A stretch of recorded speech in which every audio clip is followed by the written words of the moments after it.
त्याच्यानंतर वाजवणं फटाके वाजवणं सुरू करायचे. त्याच्या पहिला नाही जसं उतरल्या आम्ही म्हणू समता सैनिक दल एक बार जय भीम फ्लोट देंगे जय भीम आम्ही जय भीम करून एक फ्लोट देऊ आणि त्याच्यानंतर फटाके ते वाजवाय सुरू करायचं.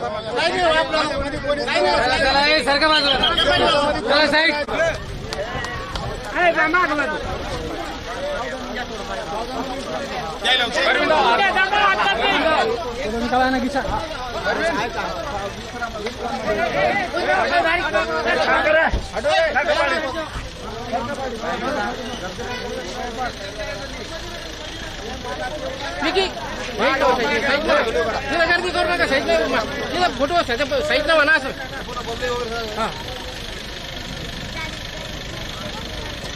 राजरत्न साहेबांचा भारतीय बौद्ध महासभेचा राजरत्न साहेब आप संघर्ष करो. राजरत्न साहेब आप संघर्ष करो. डॉक्टर बाबासाहेब आंबेडकरांचा डॉक्टर बाबासाहेब आंबेडकरांचा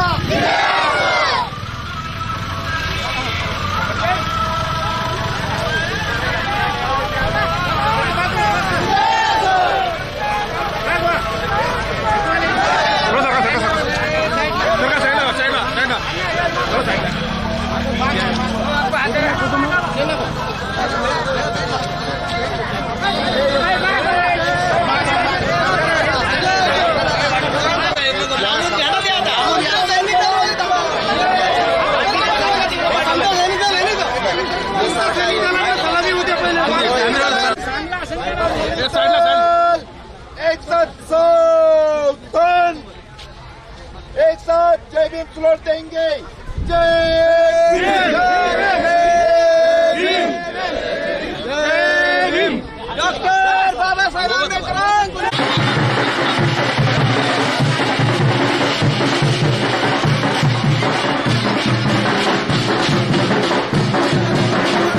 Thank you.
थांबा.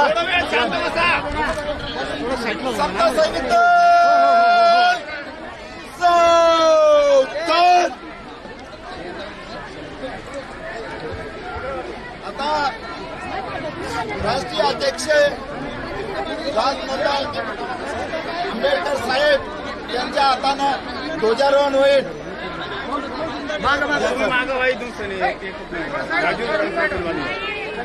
ते खाली उतारायचं. अरे मागा मागा तुम्ही यासारखा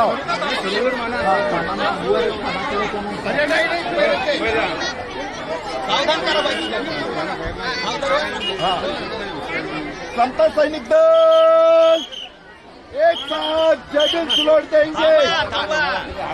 झेंडा फडकू द्या.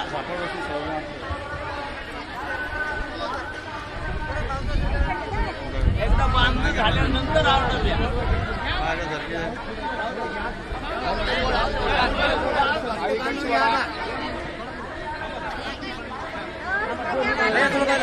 घंटी झाल्यासारखा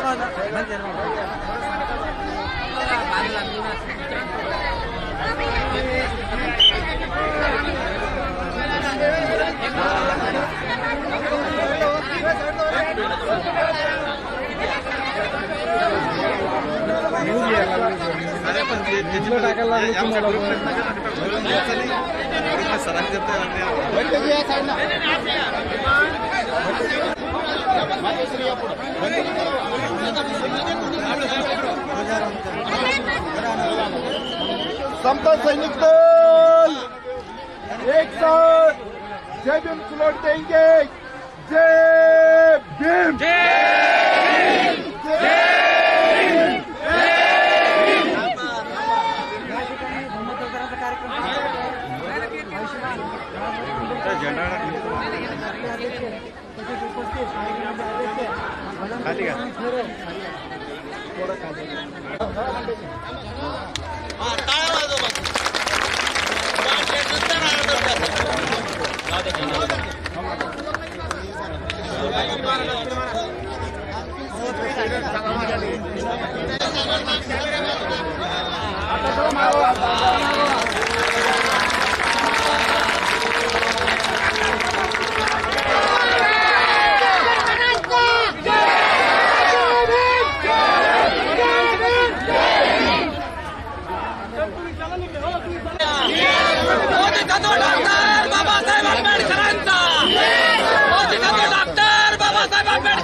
डॉक्टर बाबासाहेब आंबेडकरांचा राजरत्न साहेबांचा राजरत्न साहेबांचा राजरत्न साहेब तुम आगे बढ़ो.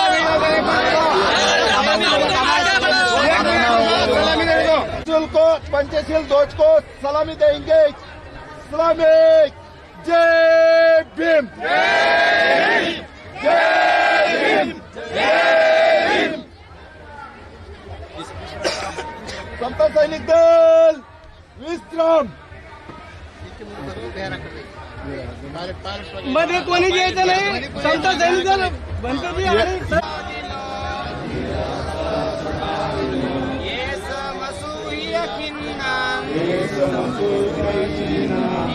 ठाणे हिरणसियो वन्नानि शरन्ति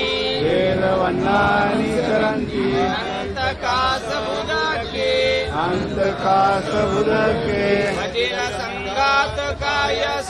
वज्र संगात कायस अविलास सतादिनो हवितो चेवा खिन्ना वित्तठाने हिरणसियो वित्तवन्नानि शरन्ति अनन्तकासबुदके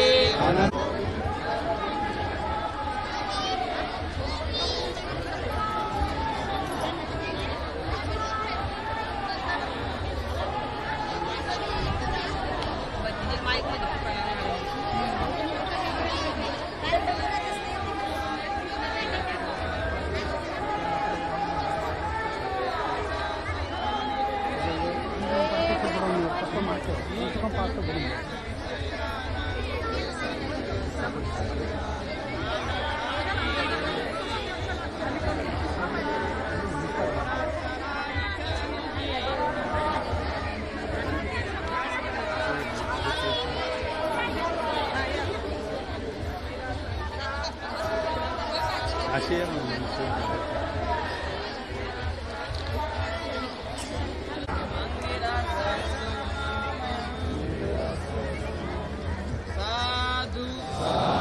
साधू साधू तथागत भगवान बुद्धाचा तथागत भगवान बुद्धांचा जोर से बोलो.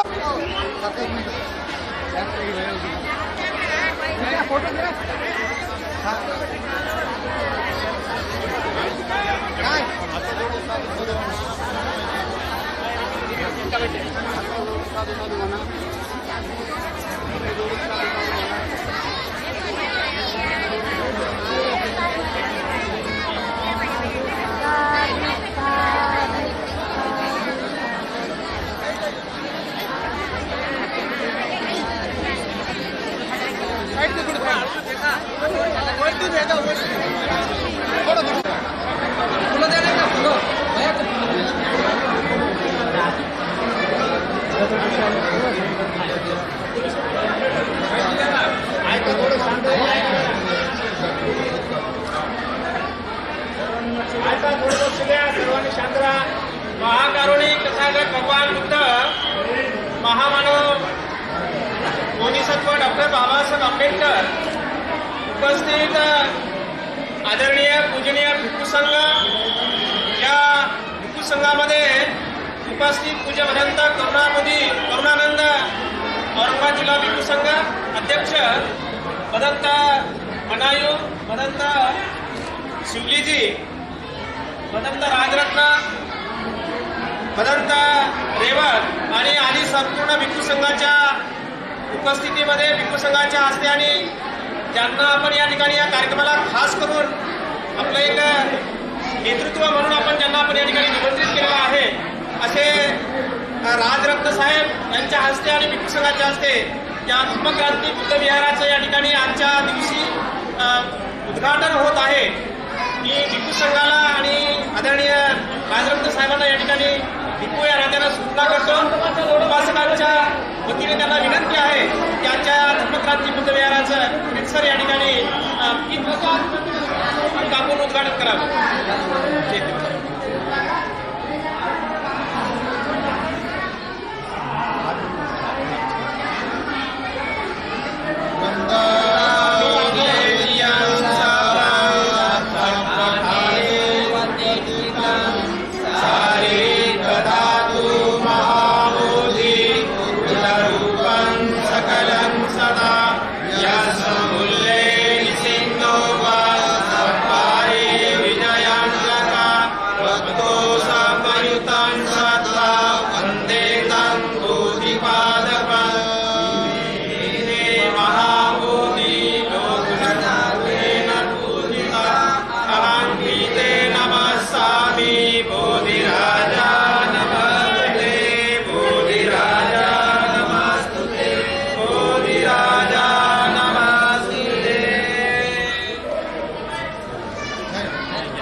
काही उपासकांना विनंती आहे की खुर्चीवर बसलेले आहे. मी काही उपासकांना विनंती करतो की त्यांनी खुर्च्या त्या ठिकाणी रिक्त कराव्या. आदरणीय राजरत्न आंबेडकर साहेब सुरुवातीला खुर्चीवर बसणार आहेत, नंतर विचारपीठावर पण येतील.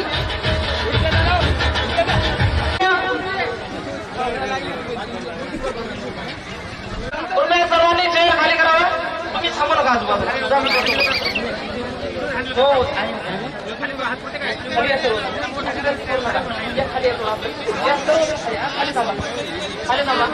त्याचबरोबर आज आदरणीय राजरत्न आंबेडकर साहेबांना ऐकण्यासाठी आणि त्यांनी आपल्या दोन्ही डोळे अंधत्व असून सुद्धा स्पर्धा परीक्षेची तयारी करून क्लास 1 अधिकारी म्हणून ज्यांना नियुक्त झालेले आहे ते परभणीचे महाराष्ट्र ग्रामीणचे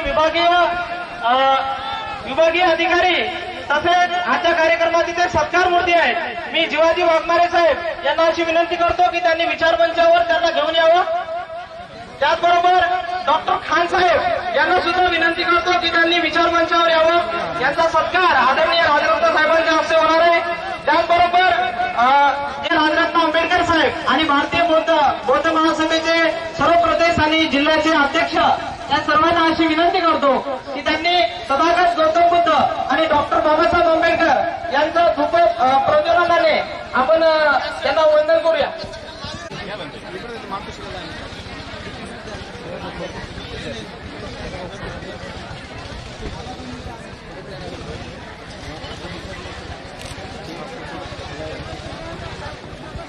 आजच्या या पांगरी या गावामध्ये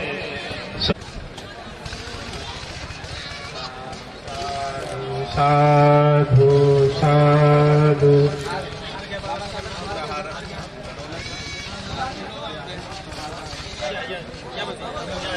राजरत्न साहेबांच्या हस्ते महामानव बोधिसत्व डॉक्टर बाबासाहेब आंबेडकरांना पुष्पहार अर्पण करत आहेत. मला डॉक्टर बाबासाहेब आंबेडकरांचा, डॉक्टर बाबासाहेब आंबेडकरांचा. त्याचप्रमाणे या ठिकाणी धूप दीप सुद्धा या ठिकाणी साहेबांच्या हस्ते पूजन होईल.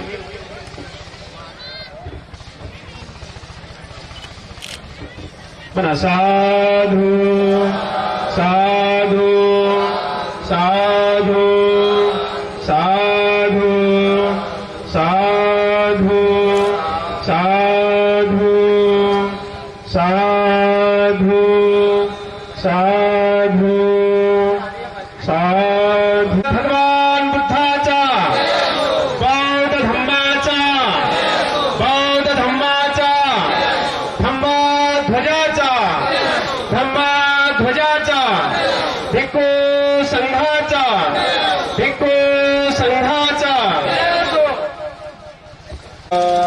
सम्मा सम्बुद्धो भगवान् बुद्धं भगवन्तं अभिवादेमि.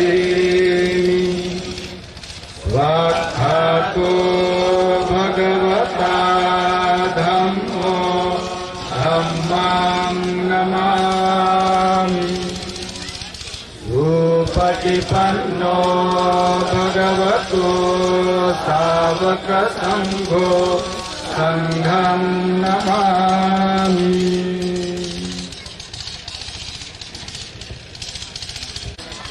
हात जोडा, सगळ्यांनी हात जोडायचे. माझ्या पाठोपाठ आपल्याला म्हणायचे, सामुदायिक म्हणायचे. अरहं सम्मा सम्बुद्धो भगवा बुद्धं भगवन्तं अभिवादेमि. साक्षात् साक्षातो भगवता धम्मो धम्मं नमस्सामि सुपटिपन्नो भगवतो सावक संघो संघं नमामि अहं वंदामि सर्वदा। पंचशिलेची याचना ती पण माझ्या पाठोपाठ म्हणायची। ओकास वंदामि भन्ते द्वारतयेनां गतं साब्बां अपराधां क्षमतु मे भन्ते द्वितीयम्पि तृतीयम्पि अहं भन्ते द्वारतयेन गतं साब्बां अपराधं क्षमतु मे भन्ते ओकासं भन्ते ईशरणेन सह पञ्चशीलं धम्मं याचामि अनुगहं कृत्वा शीलं देथमे भन्ते द्वितीयम्पि तृतीयम्पि अहं भन्ते ईशरणेन सह पञ्चशीलं धम्मं याचामि अनुगहं कृत्वा शीलं देथमे भन्ते यमहं वदामि तं वदेथ।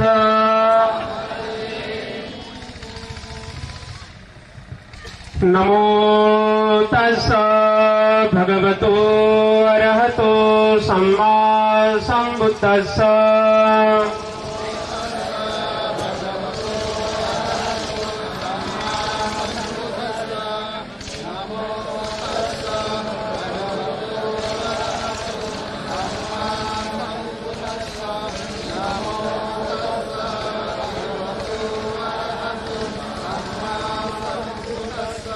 बुद्धं शरणं गच्छामि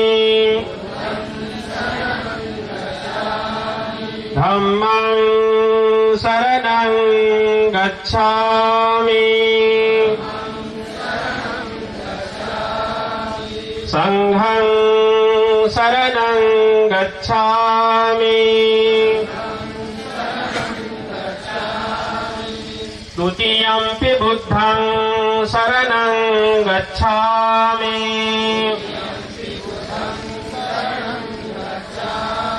द्वितीयम्पि धम्मं शरणं गच्छामि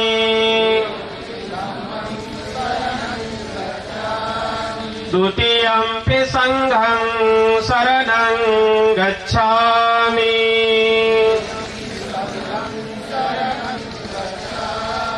तृतीयम्पि बुद्धं शरणं गच्छामि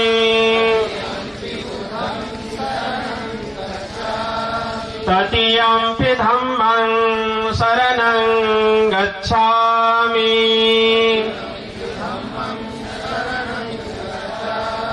तृतीयम्पि संघं शरणं गच्छामि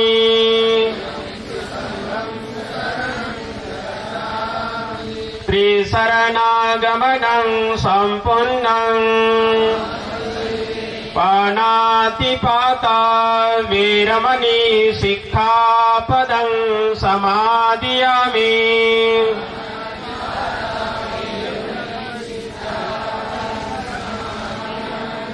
अदिन्नदाना वीरमणि शिक्षापदं समादयामि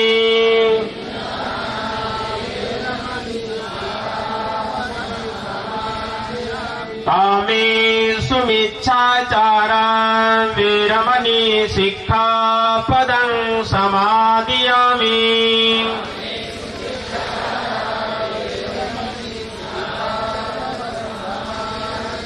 मुसावादा वीरमणि सिक्खापदं समादियामि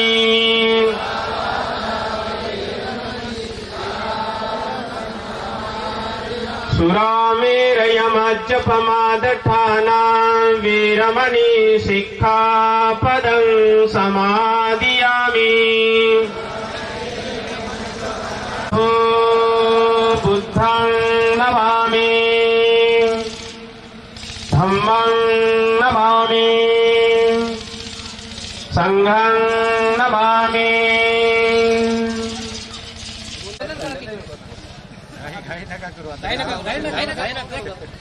उशीर झालेलाच आहे उशीर झालेलाच आहे आता काय हॅलो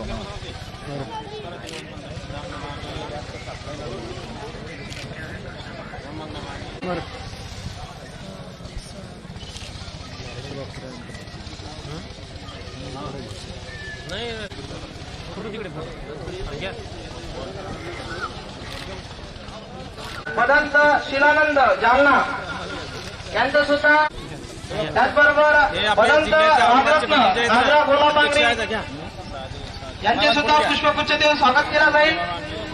श्रामनेर बनते सत्यदीप व नंददीप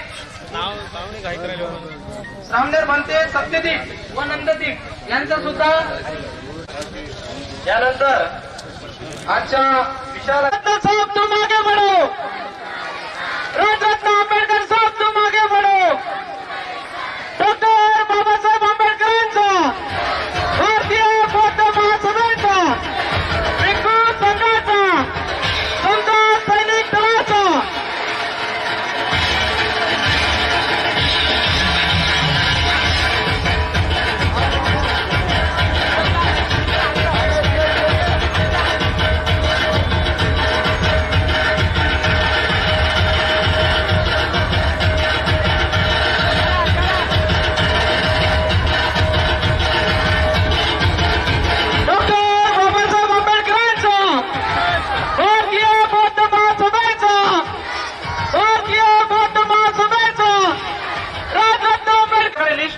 मी त्यांना बोलवीन त्यांनी वरती यावं कृपया विनंती आहे.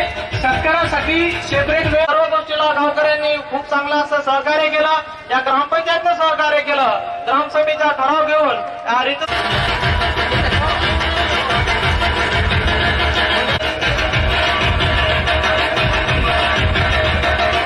यानंतर भारतीय बौद्ध महासभेचे राष्ट्रीय कोषाध्यक्ष महासभेचे वरिष्ठ पदाधिकारी आयुष्यमान दिनेश हनुमानसाहेब आंबेडकरांचे आंबेडकर साहेबांच्या पदस्पर्शानं पावन झालेली भूमी आहे. साहेब आंबेडकरांचे सुंदर असे पुतळे आणि मूर्त्या ते तयार करतात असे मूर्तिकार दादारावजी लहाने साहेब आले का?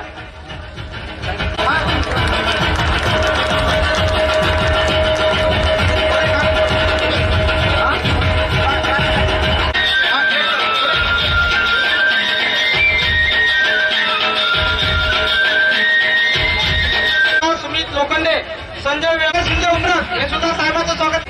ग्रामपंचायत कार्यालयातील सरपंच उपसरपंच आणि सर्व ग्रामपंचायत सदस्य यांना अशी विनंती करण्यात येते की त्यांनी रामरत्न साहेबांचा पुष्पहार देऊन सत्कार करावा. सर्वांना सूचना कृपया शिस्तीचं पालन करा. कोणाचंही नाव घेतल्याशिवाय कोणी वरती येऊ नका.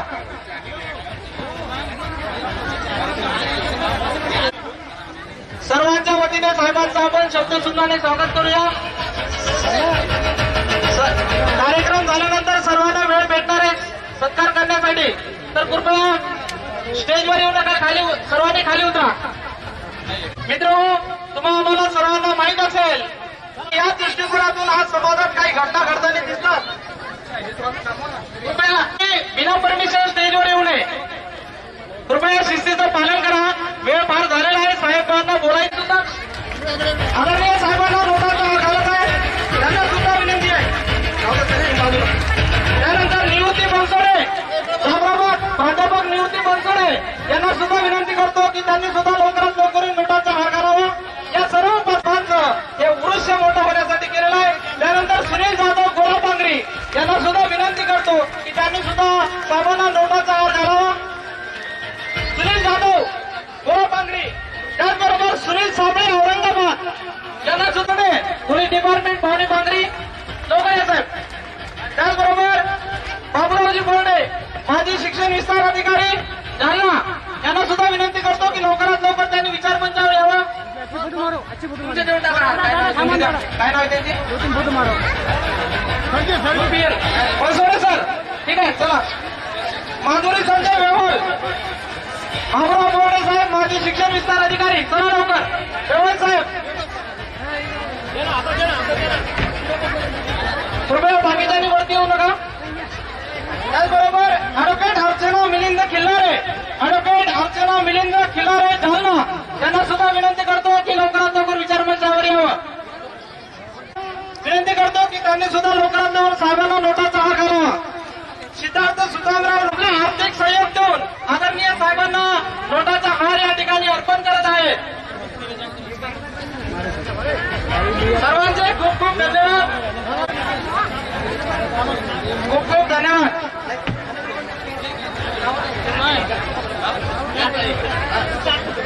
सिद्धार्थ लोखंडे,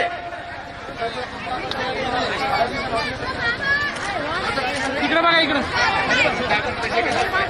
यानंतर या गावच्या ग्रामपंचायतचे सर्व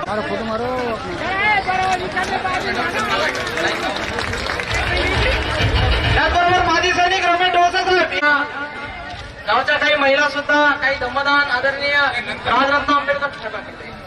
चला चला चला. त्यानंतर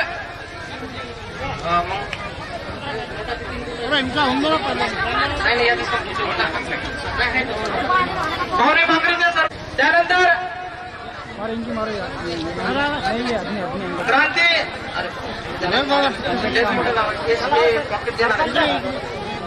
इकडे बघा साहेब, इकडे बघा. प्रेमानंद मोगरे साहेब जिल्हाध्यक्ष भारतीय बौद्ध महासभा हे सुद्धा साहेबांना नोटाचा हार अर्पण करतील. त्याचबरोबर पाहुणे भाकरीचे काही उपासक आहेत ते सुद्धा साहेबांना काही बंद पाकिट निधी देणार आहेत. तर मी त्यांचे नाव घेतो. पडपड तुम्ही लवकर या. राहुल पालवे, प्रवीण उगले, निलेश उगले, चंद्रमुनी उगले, सिद्धार्थ सोनवणे, प्रदीप बोर्डे त्या संस्थेला भारतीय बौद्ध महासभेला सुपूर्द करतो.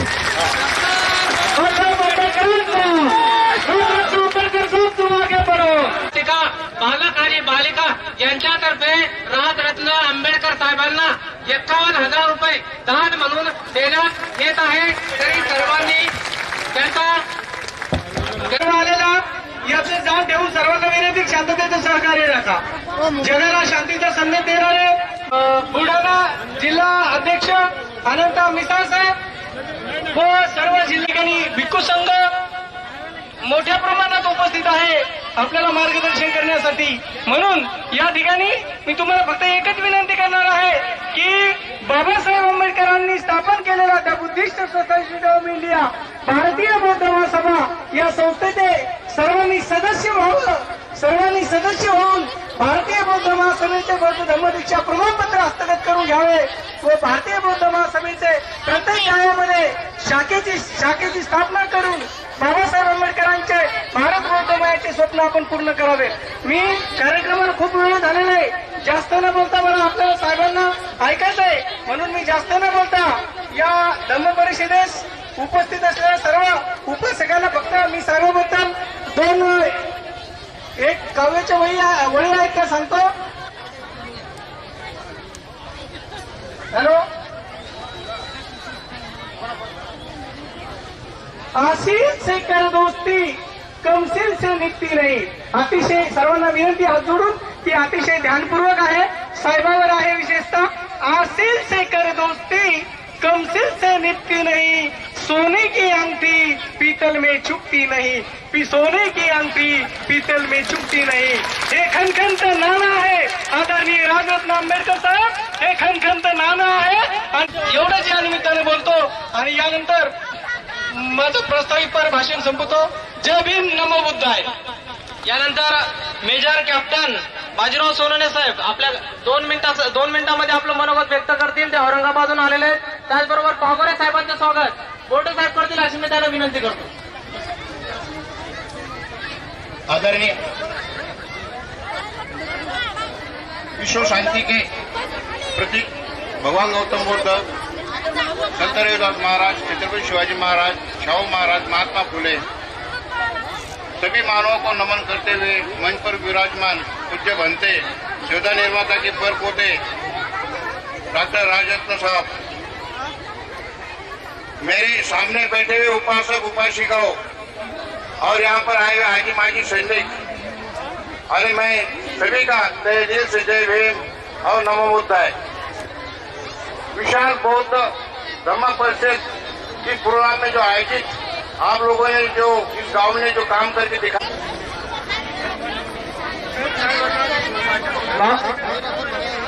पाहुणे पागडीच्या महिला मंडळ स्वागत करते हैं साहेबांचे। राष्ट्रीय अध्यक्ष आदरणीय राजरत्न आंबेडकर साहेब बोलणार आहेत, तत्पूर्वी नारे द्यायचे।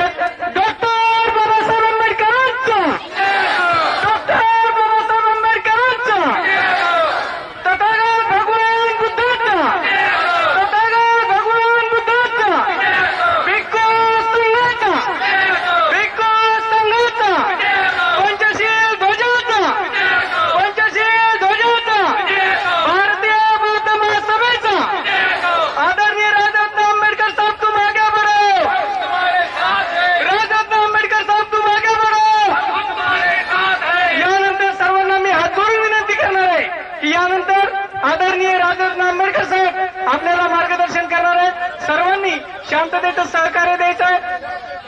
बाबासाहेब आंबेडकर आणि ज्या ज्या महापुरुषांनी आणि महानायकांनी आमच्या हक्काची अधिकाराची लढाई लढली त्या सर्व महापुरुषांना महानायकांना मी त्रिवार वंदन करतो। मंचावर उपस्थित वंदनीय भिक्खूगण, लिस्ट असेल तर द्या जरा। आजच्या या कार्यक्रमाचे अध्यक्ष पूज्य भंते करुणानंद थेरोजी, ज्यांची आजच्या या विशाल बौद्ध धम्म परिषदेच्या निमित्ताने या ठिकाणी धम्मदेसना आहे, असे आमचे पूज्य भंते एस प्रज्ञाबोधी महाथेरोजी, पूज्य भंते राजरतनजी, पूज्य भंते मनायवजी, पूज्य भंते रेवतजी, पूज्य भंते शिवली अंगुलीमाल शाक्यपुत्रजी, या कार्यक्रमाचे ज्यांनी आयोजन केलंय ते आजच्या या कार्यक्रमाचे स्वागताध्यक्ष गौतम बोर्डेजी, आणि ज्यांनी हा विशाल बौद्ध धम्म परिषद आणि धम्म क्रांती बुद्ध विहार ज्यांच्या प्रयत्नानं उभं राहिलेलं आहे असे बदनापूर, जालना, भोकरदन, जाफराबाद, अंबड, घनसावंगी, मंठा आणि परतूरच्या सर्व उपासक उपासिकांना राजरत्न आंबेडकरचा मानाचा जय भीम। सर्वप्रथम मी तुम्हा सर्वांना आजच्या या विशाल बौद्ध धम्म परिषदेच्या आणि त्याचसोबत ज्या बुद्ध विहाराचं आपण थोड्याच वेळापूर्वी उद्घाटन केलेलं आहे त्या धम्म क्रांती बुद्ध विहाराचे लाख लाख मंगल कामना देतो।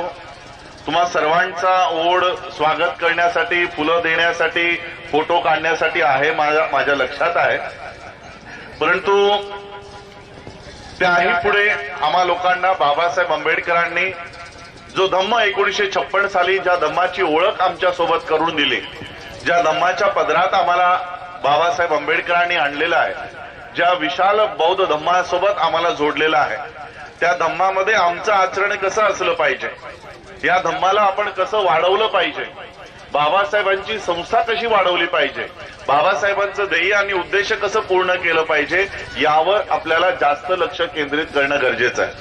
मला माहिती आहे आपण सगळे माझं स्वागत करायला इच्छुक आहात आणि मला हेही माहित आहे की हे स्वागत माझं नाही। आज एवढे असंख्य फुलं तुम्ही माझ्या शरीरावर उधळताय, माझ्यावर टाकताय, मला माहिती आहे हे स्वागत माझ्यासाठी नाही, माझ्या शरीरात जे डॉक्टर बाबासाहेब आंबेडकरांचं रक्त आहे त्या रक्ताचा तो सन्मान आहे। त्या अनुषंगाने मी त्या आपल्या भावनेचा आदर करतो, कदर करतो। आज भारतीय बौद्ध महासभा बुद्धिस्ट सोसायटीच्या माध्यमातून मी या संपूर्ण देशभर बाबासाहेबांची धम्माची मुवमेंट, धम्माची चळवळ मजबूत करण्यासाठी, गतिमान करण्यासाठी देशभरच नव्हे तर देशाच्या बाहेरही बौद्धांचा आवाज देशाच्या बाहेर पोहोचवण्याचंही काम मी आज या ठिकाणी करतोय. आज आपण बघितलं असेल आमच्या काही कार्यकर्त्यांनी इथे बुद्धिस्ट सोसायटीचा बॅनर असलेला टेबल इथे आणून ठेवला. ही संस्था बाबासाहेब आंबेडकरांनी बौद्ध धम्माची दीक्षा घेण्यापूर्वी जवळपास 1 ते 1.5 वर्ष आधी तयार केली. आणि नुसती संस्था तयार केली नाही तर या संस्थेच्या माध्यमातून जी लोक बौद्ध होणार आहेत, बौद्ध धम्माची दीक्षा 56 ला होती. ही संस्था निर्माण झाली 54 साली, 55 साली रजिस्ट्रेशन प्राप्त झालं. पण या संस्थेच्या माध्यमातून भारताच्या बौद्धांचा आवाज परदेशातून उठवावा आणि बौद्ध देशातून तो उठवावा यासाठी बाबासाहेबांनी ही संस्था तयार केली. म्हणजे बौद्ध होण्याआधी बाबासाहेबांनी तुमचा मंच तयार केलेला आहे. तुम्हाला अजून एक उदाहरण देतो. बाबासाहेबांनी बौद्ध धम्माची दीक्षा कधी घेतली आहे? 14 ऑक्टोबर 1956 विजयादशमी दिनी. पण बाबासाहेब आंबेडकरांनी 10 वर्ष आधीच बौद्धांच्या मुलांच्या शिक्षणाची व्यवस्था उभी केली. 1946 ला पीपल्स एज्युकेशन सोसायटीच्या माध्यमातून सिद्धार्थ कॉलेज उभं केलं. मिलिंद कॉलेज तुमच्या औरंगाबादला जवळच आहे. मिलिंद कॉलेज उभं केलं, बुद्ध भवन उभं केलं, आनंद भवन उभं केलं. अच्छा, ही नावं कसली आहेत? मिलिंद, सिद्धार्थ, बुद्ध ही बौद्ध संस्कृतीची नावं आहेत. कधी उभे करतायत? 1946 ला. बौद्धही अजून बाबासाहेब झालेले नाहीत. बाबासाहेबांनी बौद्ध धम्माची दीक्षा घेतलेली नाही. दीक्षा घेण्याआधीच बाबासाहेबांनी तुमची शिक्षणाची व्यवस्था उभी केली की आमची मुलं 10 वर्षानंतर जर बौद्ध झाली तर ती इतरांच्या शाळेमध्ये जाऊ नये, ती इतरांच्या शिक्षण व्यवस्थेमध्ये जाऊ नये. आम्ही आज इतरांच्या शिक्षण व्यवस्थेमध्ये आमची मुलं टाकतो. आमची मुलं शाळेत गेल्या गेल्या त्यांना काय केलं जातं माहितीये तुम्हाला? त्यांना गेल्या गेल्या उभं केलं जातं आणि उभं केल्यानंतर गुरु ब्रह्मा, गुरु विष्णू, गुरुदेवो महेश्वरा शिकवलं जातं. बौद्धांची मुलं. आणि म्हणून बाबासाहेब आंबेडकरांनी विचार केला की या देशामध्ये माझी बौद्ध धम्माची दीक्षा झाल्यानंतर आमची एकही मुलं ब्राह्मणांच्या शाळेत जाणार नाहीत, ती बाबासाहेबांच्या शाळेत येतील. अशा पद्धतीने बाबासाहेबांनी पीपल्स एज्युकेशन सोसायटी निर्माण केली.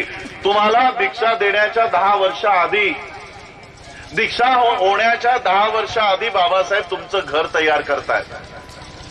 तुमचं घर तयार करतायत की येणाऱ्या 10 वर्षानंतर माझी समाजातली लोक शिकायला कुठे जातील. त्यासाठी सिद्धार्थ कॉलेज कुठं आहे माहिती आहे? सिद्धार्थ कॉलेज अनेक लोकांना माहिती नाही. सिद्धार्थ कॉलेज कुठं आहे? मुंबईमध्ये हुतात्मा चौक फोर्ट जवळच. फोर्टमध्ये मुंबई हायकोर्टाची बिल्डिंग आहे. त्याच्याच मागे आकाशवाणीची बिल्डिंग आहे. तिथेच पुढे मंत्रालय आहे. तिथेच पुढे समुद्र किनारा आहे. त्या ठिकाणी बाबासाहेबांची 10 square feet, 100 square feet, 1000 square फीटची नाही, 4 माळ्याच्या 4 इमारती आजही उभ्या आहेत. आजही उभ्या आहेत. बाबासाहेबांचा 7-12 जर अर्ज काढला, 7-12 म्हणतो ना आपण, 7-12 बाबासाहेबांच्या नावाने असलेली संपत्ती आज जर काउंट केली तर या भारताचाच नव्हे तर या जगाचं सगळ्यात श्रीमंत व्यक्ती म्हणून डॉक्टर बाबासाहेब आंबेडकरांची नोंद होईल. हे काय अंबानी आणि अडाणीची नावं घेतात की अंबानीने इतके करोड कमवले, अडाणीने तितके करोड कमवले. एक बिल्डिंग बाबासाहेबांची आज 1000 करोड रुपयाची आहे. त्या जागेवर आहे, हुतात्मा चौकामध्ये आहे. 3 इमारती आहेत. पण हे सगळं बाबासाहेबांनी केलं. आम्हाला ते पुढे नेलं पाहिजे की नाही? बाबासाहेबांनी कधी केलंय? 1946. 20 वर्षानंतर या गोष्टीला जवळपास 100 वर्ष पूर्ण होतील. 100 वर्षाआधी बाबासाहेब तुमची व्यवस्था उभी करतायत. मग काय आम्ही आमची व्यवस्था उभी करू नये? आज आपण इथे बुद्ध विहार उभं केलं. हे बुद्ध विहार निर्माण केलं. आज बुद्ध विहार या ठिकाणी निर्माण केल्यानंतर आता तुमची जबाबदारी अजून वाढलेली आहे. तुम्ही या मंडपाखाली आणि आजूबाजूला उभी असणारी मंडळी त्यांची आता एक खूप मोठी जबाबदारी निर्माण झालेली आहे. बुद्ध विहार निर्माण केलंय. घरातला खंडोबा मरियाई तिचे केस पकडून उकिरड्यावर सोडून या. 1956 साली बाबासाहेबांनी बौद्ध धम्माची दीक्षा घेताना अडाणी लोक बाबासाहेबांसोबत दीक्षेसाठी उभे राहिले. 22 प्रतिज्ञा बाबासाहेबांच्या पाठीपाठी त्यांनी घेतल्या. एक आठवडा चालत ते आपापल्या घरी पोहोचले. कुणी मध्य प्रदेशहून आला होता, कुणी छत्तीसगडहून आला होता, कुणी मुंबईहून आले होते, कुणी पुण्याहून आले होते. अनेक ठिकाणाहून चालत लोक एक आठवडा चालत लोक आली होती. बाबासाहेबांची दीक्षा झाल्यानंतर 1 आठवड्याने ती लोक घरी पोहोचली. 1 आठवड्याने घरी पोहोचली आणि ती घरी गेल्यानंतर त्यांनी पाणी पण पिलं नाही. घरामध्ये जितके 33 कोटी देवी देवता शिरले होते ते सगळे ओढले, एका गोणीत बांधले आणि नाळ्यात फेकून आले. ही क्रांती होती बाबासाहेब आंबेडकरांची धम्मक्रांती. आणि आज त्याच धम्मक्रांतीच्या नावावर आज तुम्ही बुद्ध विहार निर्माण केलेलं आहे. म्हणून इकडे येऊन त्रिशरण पंचशील आणि तिकडे मरियाई आणि खंडोबा हे चालणार नाही. बाबासाहेबांनी तुम्हाला किती मोठा मंच दिलाय हा तुम्हा लोकांना आज माहिती नाही. बाबासाहेबांनी तुम्हाला बौद्धच का केलं हे माहित आहे का? अनेकांना माहिती नाही की आम्हाला बौद्ध का केलं. शीख धर्मातली लोक बाबासाहेब आंबेडकरांना 100 करोड रुपयापेक्षा जास्त पैसे द्यायला तयार होते. सोन्याच्या रथातून बाबासाहेब आंबेडकरांची मिरवणूक सिखांनी काढली की बाबासाहेब तुम्ही शीख व्हा, तुमच्या समाजाला स्कूल हवी आहे, शाळा हवी आहे, महाविद्यालय हवं आहे, आम्ही द्यायला तयार आहोत, तुम्ही शीख धर्म स्वीकारा. बाबासाहेब म्हणाले थांबा, तुमच्या शीख धर्मामध्ये काय चालतं जरा मला पाहणी करू द्या. आणि मग बाबासाहेब आंबेडकरांनी माझ्या आजोबांना मुकुंदराव आंबेडकरांना आणि भैयासाहेब आंबेडकरांना पंजाबला पाठवलं की जरा जाऊन सिखांमध्ये काय पद्धत आहे जरा बघून या, शीख धर्मामध्ये काय आचरण आहे जरा बघून या. माझे आजोबा पंजाबला गेल्यानंतर, अमृतसरला गेल्यानंतर सिखांनी त्यांचं स्वागत केलं. सिखांनी त्यांना गुरुद्वारेमध्ये नेलं आणि एका वेगळ्या कडेला बसवलं. तिथे बाजूला बसवलं. जी सिखांची पंगत असते त्या पंगतीत त्यांना बसवलं नाही. त्यांना वाढणारा व्यक्ती वेगळा. त्यांचं जे सिखांचं गुरुद्वारा असतं तेही शूद्रांसाठी असलेलं जे गुरुद्वारा असतो तो तयार करून वेगळा ठेवला होता. आणि मग ही सगळी पाहणी केल्यानंतर आंबेडकरांनी, भैयासाहेब आंबेडकरांनी मुंबईत आल्यानंतर बाबासाहेबांना सांगितलं की यांनी तर आम्हाला अशी वागणूक दिली, आम्हाला वेगळं बसवलं, आम्हाला ताटं वेगळी होती, आम्हाला जेवण वेगळं होतं. सिखांमध्ये त्यांनी आम्हाला समतेची वागणूक दिली नाही. बाबासाहेब आंबेडकरांना एवढा पैसा देऊ करत असलेले शीख, सोन्याच्या रथातून मिरवणूक काढणारे शीख, एवढा पैसा देत असतानाही बाबासाहेबांनी शीख धर्म स्वीकारला नाही. का? कारण तिथे गेल्यानंतर आम्हाला समतेची वागणूक मिळणार नाही. तिथे गेल्यानंतर पुन्हा आम्हाला तुमच्या दारापाशी बसावं लागेल. आणि म्हणून बाबासाहेब म्हणतात आम्हाला पैसा प्रिय नाही, आम्हाला इज्जत प्रिय आहे, आम्हाला स्वाभिमान जागा प्रिय आहे. आणि म्हणून बाबासाहेबांनी तुम्हाला बौद्ध केलं. आणि नुसतं बौद्धच केलं नाही, काय ताकद दिली आहे ती जरा सांगतो. खरं तर बराच उशीर झाला माझं हे वक्तव्य सुरू होण्यासाठी. 5 वाजता मला पुन्हा दुसऱ्या सभेला जायचंय. बाबासाहेब आंबेडकरांनी बौद्ध करून तुम्हाला किती मोठा मंच दिलाय याची जाणीव आज तुम्हा लोकांना नाही, भारतातल्या लोकांना नाही. ती जाणीव कुणाला आहे तेही मी माझ्या येणाऱ्या भाषणामधून सांगणार आहे की ती जाणीव कुणाला आहे. बाबासाहेब आंबेडकरांनी बघा 26 नोव्हेंबर 1949 साली बाबासाहेब आंबेडकरांनी या देशाला संविधान निर्माण करून दिला. 26 नोव्हेंबर 1949ला बाबासाहेब संविधान देताना या देशाला उद्देशून म्हणतात की संविधान कितीही उत्कृष्ट जरी असलं, कितीही चांगलं असलं, मी संविधान खूप चांगलं बनवलेलं आहे. या देशाचं संविधान हे फक्त भारताचंच नव्हे तर या सगळ्या जगातल्या जितकेही देश या जगात आहे त्या सगळ्या देशांच्या संविधानापेक्षा सगळ्यात उत्कृष्ट संविधान बाबासाहेब आंबेडकरांचं आहे. ही पोचपावती भारतातल्या कोणी व्यक्तीने नाही दिली. संयुक्त राष्ट्र युएसच्या प्रेसिडेंटने, बराक ओबामाचं नाव तुम्हाला माहित आहे, बराक ओबामा बाबासाहेबांच्या संविधानाचा गौरव करताना म्हणतो की बाबासाहेब आंबेडकर जर आमच्या देशात जन्माला आले असते, आम्ही या सूर्याचं नाव बदलून त्याला आंबेडकर असं नाव दिलं असतं. इतका मोठा गौरव बाबासाहेब आंबेडकरांचा जगात होतो. इतकं उत्कृष्ट संविधान बाबासाहेबांनी निर्माण केलंय. जगाचं उत्कृष्ट संविधान आहे.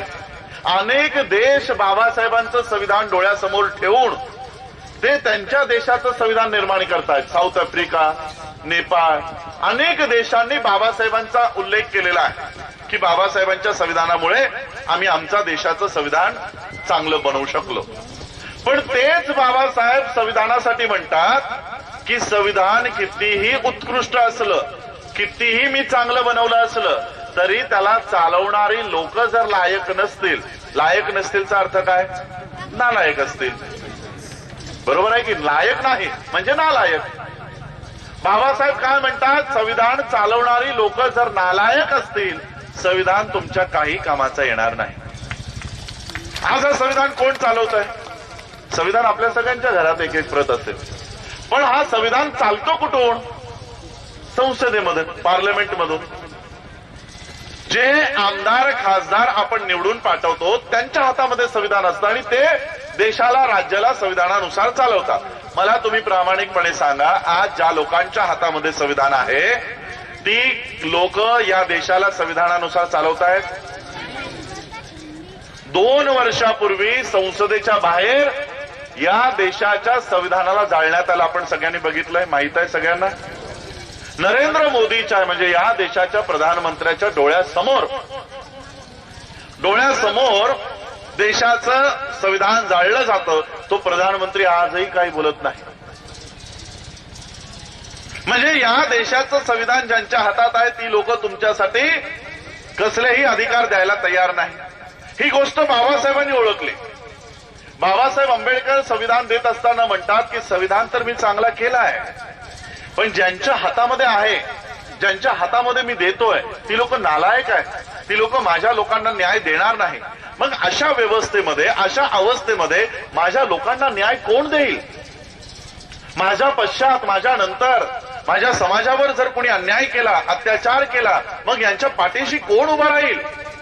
बाबासाहेब आंबेडकरांना त्यांच्या श्वासाच्या शेवटच्या क्षणापर्यंत जर कुणाची चिंता होती तर ती त्यांच्या परिवाराची नाही, ती त्यांच्या समाजाची चिंता होती की माझ्या समाजाचं काय होईल. माझ्याकडे पुरावे त्याचे. 5 डिसेंबर 1956च्या रात्री 2 वाजता बाबासाहेब आंबेडकरांचं महापरिनिर्वाण होतं. झोपेत बाबासाहेबांचं महापरिनिर्वाण होतं. रात्रीच्या 2 वाजेपर्यंत बाबासाहेब आंबेडकर, विल माहितीये ना तुम्हाला, विल, इच्छापत्र, मृत्यूपत्र, की माझा बंगला याला, माझी ही जमीन त्याला, माझं हे कॉलेज माझ्या या परिवाराला, माझ्या बँकेची रक्कम या परिवाराला. बाबासाहेब आंबेडकर त्यांच्या शेवटच्या श्वासापर्यंत त्यांचं इच्छापत्र किंवा मृत्यूपत्र बनवत नव्हते.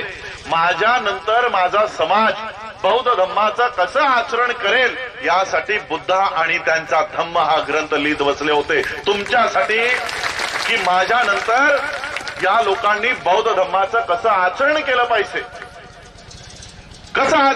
पाहिजे यासाठी बुद्ध आणि त्यांचा धम्म हा ग्रंथ बाबासाहेब शेवटच्या क्षणापर्यंत लिहित होते. 1949ला बाबासाहेबांनी संविधान दिलं. बाबासाहेबांच्या लक्षात आलं की या देशाची व्यवस्था माझ्या लोकांच्या कामाची येणार नाही. आणि 1950 साली या जगामध्ये एक घटना घडत होती. जगातले सगळे बौद्ध राष्ट्र यांनी एक बैठक आयोजित केली आणि त्या बैठकीला बाबासाहेबांना आमंत्रण केलं की बाबासाहेब तुम्ही या बैठकीला या.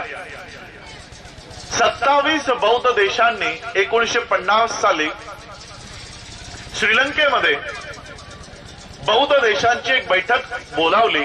त्यात बाबासाहेब गेले आणि बाबासाहेबांच्या लक्षात आलं की बौद्ध देशांनी मिळून एक संघटन निर्माण करायचा निर्णय घेतलेला आहे. त्या संघटनेचं नाव त्यांनी वर्ल्ड फेलोशिप ऑफ बुद्धिस्ट असं ठेवलं आणि दर 2 वर्षांनी हे बौद्ध देश दर 2 वर्षांनी भेटतील आणि कोणत्या बौद्ध देशामध्ये कोणत्याचं संघटन 27 वरून 54 देशांपर्यंत वाढलं होतं. 54 देश आता बौद्ध देशांच्या संघटनेमध्ये सामील झाले होते आणि त्या 54 देशातल्या प्रधानमंत्र्यांना, राष्ट्रपतीला, कॅबिनेट मिनिस्टरांना बाबासाहेब आंबेडकरांनी भाषण देऊन ठणकावून सांगितलं की मी तुम्हाला आमंत्रण देतो, तुम्ही भारतामध्ये या. काय नुसतं जपानमध्ये, चायनामध्ये, थायलंडमध्ये, श्रीलंकेमध्येच बौद्ध धम्माचा प्रचार करता? तुमचा देश तर आधीच बौद्ध आहे. श्रीलंका आधीच बौद्ध, थायलंड आधीच बौद्ध. तुम्ही सगळे बौद्ध देश आहात. बौद्ध देशातच काय बुद्धाचा प्रचार करता? मी तुम्हाला आमंत्रण देतो, तुम्ही भारतात या. भारत हा बुद्धाचा देश आहे. याच देशामध्ये सिद्धार्थाचा जन्म आहे. याच देशामध्ये बुद्धत्व प्राप्त झालं आणि याच देशामध्ये बुद्धाचं महापरिनिर्वाण आहे. मी तुम्हाला आमंत्रण देतो की तुम्ही भारतामध्ये या आणि जगाचा बौद्ध धम्माचा केंद्रबिंदू हा तुम्ही भारताला करा. अशा पद्धतीने बाबासाहेबांनी या जगातल्या बौद्ध देशांना, त्यांच्या प्रधानमंत्र्यांना आव्हान दिलं आणि भारतामध्ये येण्याचं आमंत्रण बाबासाहेबांनी दिलं. आता बाबासाहेबांनी त्यांना आमंत्रण दिलं. भारतात आल्यानंतर बाबासाहेबांना एक गरज वाटू लागली की जगातले बौद्ध देश जर भारतात आले मग ते जाणार कुणाकडे? संपर्क कुणाला करणार? पांगरीला येतील का तुमच्याकडे? मग जगातल्या बौद्ध देशांना जर भारतासोबत संपर्क करायचा असेल तर बौद्धांची एक संस्था निर्माण करणं गरजेचं आहे. बौद्धांची एक संस्था असणं गरजेचं आहे.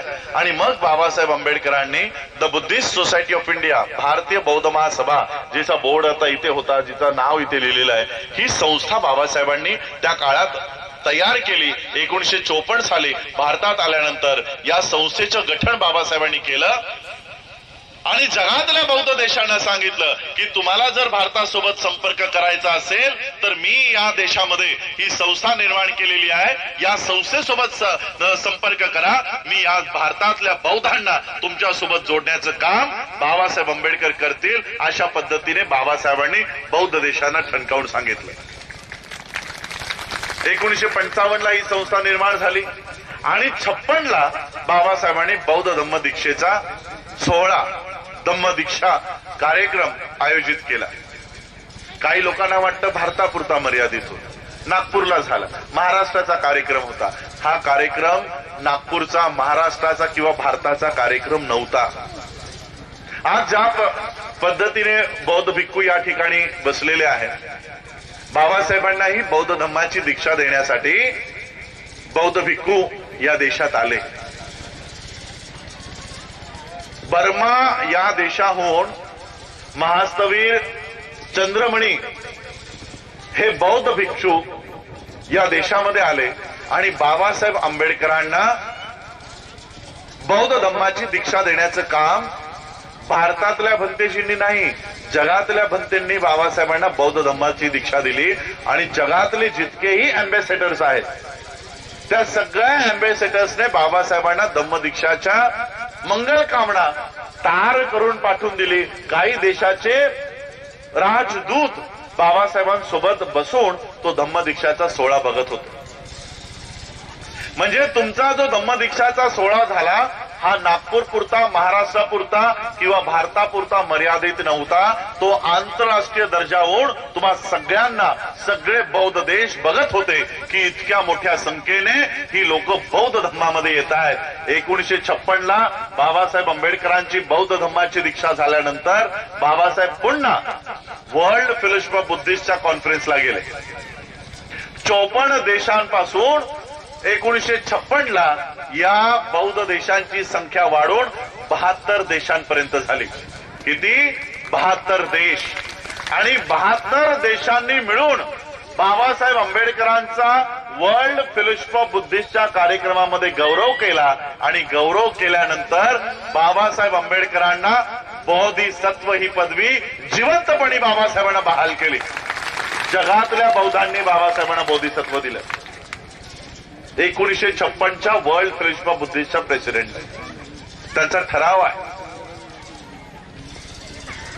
बाबासाहेब आंबेडकरांना ज्यावेळेस ही जाणीव झाली की या देशाचं संविधान ज्यांच्या हातामध्ये गेलेलं आहे ती लोक आमच्यावर न्याय करणार नाही, आम्हाला न्याय देणार नाही. बाबासाहेबांच्या लक्षात आलं की या जगामध्ये जेव्हा बाबासाहेब नसतील आणि आमच्यावर जर अन्याय झाला, अत्याचार झाला आणि जर बाबासाहेब या देशामध्ये नाहीत, जगामध्ये नाहीत, तर आमचं रक्षण कोण करेल.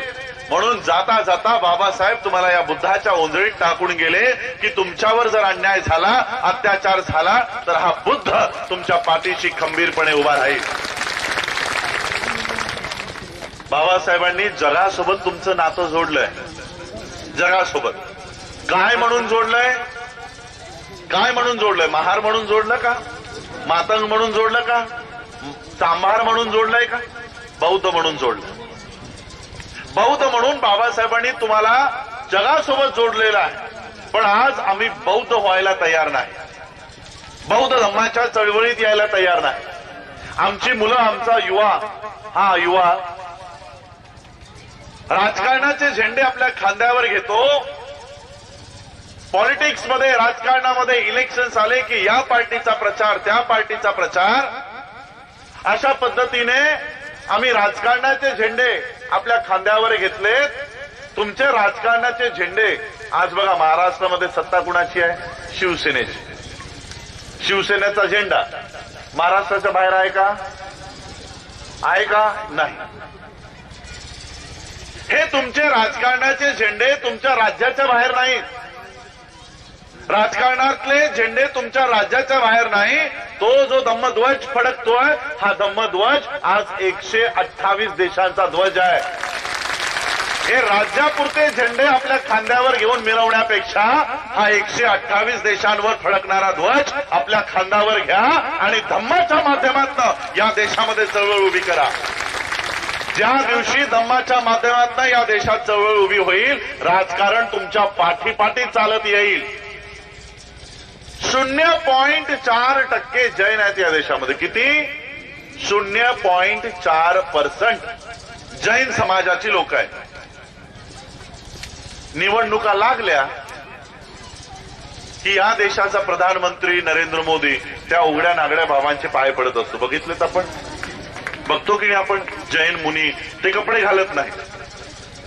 मग त्या उघड्या नागड्या बाबांचे पाया या देशाचा प्रधानमंत्री पाया पडतो. 0.4 आहेत. तुमची लोकसंख्या तरी जास्त आहे. शेड्यूल कास्टची 13% आहे. 1.5-2% आम्ही महाराष्ट्रामध्ये आहोत. ते 0.4% लोक आज संघटित आहेत.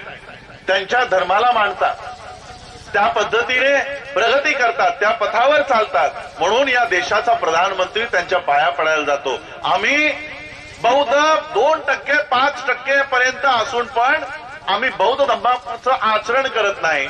आणि म्हणून माझं एक लक्ष आहे, या देशातल्या बौद्धांना संघटित करणं. ज्या दिवशी या देशातले बौद्ध संघटित होतील, या देशामध्ये कोणताही उमेदवार जो प्रधानमंत्री पदाची शपथ घ्यायला जाईल, तो बौद्ध भिक्खूंच्या पाया पडल्याशिवाय तो शपथ घ्यायला जाणार नाही. अशा पद्धतीचं संघटन आपल्याला तयार करायचं. एवढ्या पद्धतीने संघटित व्हायचं. तुमच्या संस्कृती, बाबासाहेबांनी तुम्हाला 22 प्रतिज्ञा दिल्या. इथे आपण त्रिशण माझ्याकडे लिखित स्वरूपात आहे. जगातल्या बौद्धांना म्हणतायत, जगातल्या बौद्ध 54 देशातल्या बौद्ध देशांच्या राष्ट्रपतीला, प्रेसिडेंटला, मिनिस्टर्सना, बौद्ध भिक्खूंना काय म्हणतायत? Only Trisharan and Panchsheel is not enough. फक्त त्रिशरण आणि पंचशील पुरेसं नाही. भारताच्या लोकांसाठी केवळ त्रिशरण पंचशील पुरेसे नाही. आणि म्हणून काही ऍडिशनल मुद्दे याच्यामध्ये असणं गरजेचं आहे. आणि ते ऍडिशनल मुद्दे बाबासाहेब आंबेडकरांनी तयार केले. आणि ते तयार केलेले ऍडिशनल मुद्दे म्हणजे 22 प्रतिज्ञा. मला तुम्ही सांगा, किती लोक या धम्म परिषदेतनं 22 प्रतिज्ञा घ्यायला तयार आहात? हात वर करा. सगळे 22 प्रतिज्ञा घेतील? माझ्या भाषणानंतर आपण 22 प्रतिज्ञाही घेऊ. कारण त्रिशरण पंचशील तर आम्ही अंगीकारू, पण ते कधी? जेव्हा डोक्यातला गणेश बाहेर निघेल, जेव्हा डोक्यातला ब्रह्मा बाहेर जाईल. तुमच्या मेंदूमध्ये जर ब्रह्मा, विष्णू, महेश, गौरी, गणपती, कृष्ण बसलेला असेल तर त्रिशरण पंचशील कितीही वेळा बोला, काही उपयोगाचं नाही. म्हणून 22 प्रतिज्ञा घेतल्याशिवाय त्रिशरण पंचशील पर्यंत आपण पोहोचू शकणार नाही. म्हणून बाबासाहेबांनी 22 प्रतिज्ञाही आपल्याला दिलेल्या आहेत. बाबासाहेब आंबेडकरांच्या माध्यमातून आज जगाचा मंच आपल्याला मिळाला आहे. मी मगाशी भाषणाच्या सुरुवातात म्हणालो की बौद्ध म्हणून या देशामध्ये जो मंच बाबासाहेबांनी आपल्याला तयार करून दिला, त्याचा उपभोग, त्याचा वापर कोण करतोय माहितीये तुम्हाला? कोण करतोय? या देशातला पहिला बौद्ध म्हणून कोण आहे सांगा? काही म्हणतील दलाई लामा, काय म्हणतील आमचे बौद्ध भिक्खू. पहिला बौद्ध कोण आहे आज जो देशातला बौद्ध म्हणून जगामध्ये त्याचा मान सन्मान केला जातो? कोण आहे सांगा? या देशाचा प्रधानमंत्री नरेंद्र मोदी. मोदी, तुम्ही मला सांगा, बौद्ध आहे तो? हा बौद्ध असल्याचं नाटक का करतो माहित आहे? माझ्याकडे याचा सगळा कच्चा चिट्टा आहे आणि तो कच्चा चिट्टा मी इथे नाही मांडला. वॉशिंग्टन डीसी USCIRFच्या हेडक्वार्टरला जाऊन 2018 साली सगळा कच्चा चिठ्ठा मी USCIRFला मांडलाय. या बीजेपी सरकारवर 3 निर्बंध आणायचं काम मी या देशामध्ये केलेलं आहे. 3 निर्बंध आणलेले. 2014 साली हा नरेंद्र मोदी नवीन प्रधानमंत्री झाला आणि पहिल्यांदा जपानला गेला. जपान बौद्ध देश. आता तिथे जाताना याने काय करावं? तिथे जाताना गीता घेऊन गेला. गीता, मी गीताच यांना देणार आहे, बौद्ध देशाला गीता देणार. मग हा जपानला पोहोचला, त्यांनी गीता दिली. जपानचे प्रेसिडेंट होते शिंजो अबे त्यावेळचे. त्यांनी ती गीता स्वीकारली आणि सांगितलं, मैं भारत से आपके लिए गीता लाया, मैं अभी नया प्रधानमंत्री बना हूं, हम हमारा देश गीता के अनुसार चलाने वाले हैं. त्यांनी सांगितलं ठीक आहे. त्यांनी ठेवलं आणि संपूर्ण जपान त्यांना फिरवून दाखवलं की हा बघा आमचा जपान, ही बघा आमची बुलेट ट्रेन, हे बघा आमच्या शाळा कॉलेज कशा आहेत, आमचं IT सेंटर कसं आहे. संपूर्ण देश त्यांना फिरवून दाखवला आणि मग प्रधानमंत्री नरेंद्र मोदीची वेळ दुसऱ्या देशाला निघायची झाली तर शिंजो अबेने सांगितलं, थांबा, तुम्ही मला गीता दिली, बदल्यात मलाही तुम्हाला काही द्यायचं आहे. आणि मग त्या जपानच्या प्रेसिडेंटने शिंजो अबेने त्रिपिटक नावाचा बौद्ध धम्माचा ग्रंथ या देशाच्या प्रधानमंत्री नरेंद्र मोदीच्या हाती दिला आणि सांगितलं की आप आपका देश गीता के अनुसार चलाने वाले हो, लेकिन हम हमारा देश इस बुद्ध के अनुसार चलाते हैं, इसलिए विश्व में पहले क्रमांक पर है. तो नरेंद्र मोदीला वाटायला लागलं, जर मी गीता घेऊन फिरलो, तुमच्या लोकल भाषेमध्ये गीता घेऊन हिंडलोच म्हणता ना, मी गीता घेऊन हिंडलो तर मला भीक म्हणून पण कोणी 1 रुपया देणार नाही. भीक म्हणून पण 1 रुपया देणार नाही. आता काय करतो माहित आहे? गीता भारतातच ठेवतो, आता बुद्धाच्या मूर्त्या घेऊन फिरतो. बघितलं की नाही? US ला काल परवा बुद्धाची वंदना केली, नमो बुद्धाय. आज बुद्ध कोण आहेत हे नाही आहेत बौद्ध. बौद्ध कोण आहे? योगी बौद्ध आहे.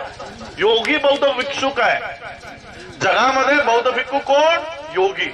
ही बातमी मला श्रीलंकेतून कळली. आम्ही जागतिक बौद्ध परिषदेला गेलो, तिथे आमचे बौद्ध भिक्खू आले आणि त्यांना जेव्हा कळलं, मी पण तिकडे आलेलो आहे, कारण बाबासाहेब मला वाटतं 2दा-3दा श्रीलंकेलाही गेले होते, तिथे बाबासाहेबांचा सन्मान झाला होता. त्यामुळे श्रीलंकेची लोक मला खूप मान सन्मान देतात की अरे बाबासाहेबांचा वंशज आहे, बाबासाहेबांचा पणतू म्हणून. आणि त्यांचाही एक नातू आहे मालाशेकरांचा, बाबासाहेबांसोबत त्यांचे आजोबा होते, तर त्यांचे नातू माझ्यासोबत आहे. तर ते श्रीलंकेचे लोक माझ्याकडे आले आणि ते मला म्हणतात, this time India is very lucky country. यावेळी भारत एक खरंच त्याचे एक चांगले दिवस आलेत. म्हणलं कसं काय? You got a Buddhist prime minister, तुम्हाला बौद्ध प्रधानमंत्री मिळाला. तुम्हाला कोणी सांगितलं की आमचा प्रधानमंत्री बौद्ध आहे? पण तो आमच्याकडे येतो, तो बुद्ध विहारात जातो, बुद्धाच्या मूर्त्या घेऊन येतो, तो बौद्ध नाही आहे. मी सांगितलं जर बौद्ध असता तर गुजरात राज्यामध्ये 2014 सालीच कायदा पास झालेला आहे की बौद्ध धम्माच्या दीक्षा आता कोणीही घेऊ शकत नाही. कायद्याने बंदी आहे, कायद्याने बौद्ध धर्मांतरावर आता बंदी आलेली आहे. आता 1 वर्षापूर्वी उत्तर प्रदेशमध्ये ही बंदी आली, आता मध्य प्रदेशला आली. हळूहळू संपूर्ण देशात बौद्ध धर्मांतरावर कायद्याने बंदी आणलेली आहे. एकीकडे जगाला बुद्ध हा देतो आणि दुसरीकडे देशामध्ये बौद्ध धर्मांतरावर बंदी आणतो. हे असं यांचं आचरण आहे. बाबासाहेबांनी आम्हाला तो मंच दिलाय, तो मंच आम्हाला दिलाय, पण आम्ही महार, आम्ही मातंग, आम्ही चांभार.